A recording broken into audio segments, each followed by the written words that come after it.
Hi friends, నేను మీ ఆంధ్ర అమ్మాయి. ఈరోజు టాపిక్ వచ్చి ఎగ్ కర్రీ. ఎగ్ కర్రీ ఎలా చేసుకున్నామో చెప్పబోతున్నాం, చూడండి. ముందుగా ఆయిల్ వేసుకుందాం.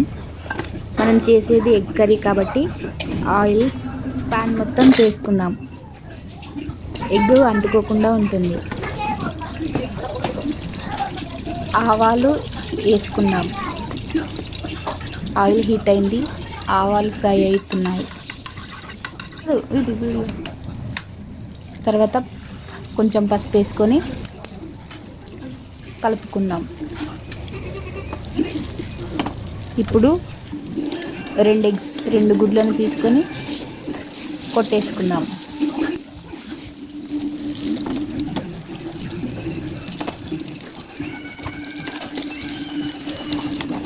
ఎగ్ ఫ్రై అయిన తర్వాత అలా తిప్పుకుంటూ కాల్చుకోవాలి. ఎగ్ ఒకవైపు మంచిగా ఫ్రై అయిన తర్వాత అటు ఇటు తిప్పుకుంటూ కాల్చుకోవాలి. కొంచెం కారం వేసుకోవాలి. తర్వాత సరిపడా ఉప్పు వేసుకోవాలి. తర్వాత మంచిగా కలిపేటట్టు కలుపుకోవాలి.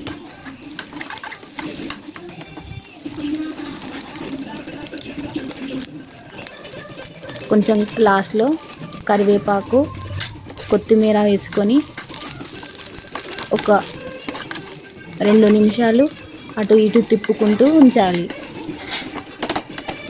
అంతే.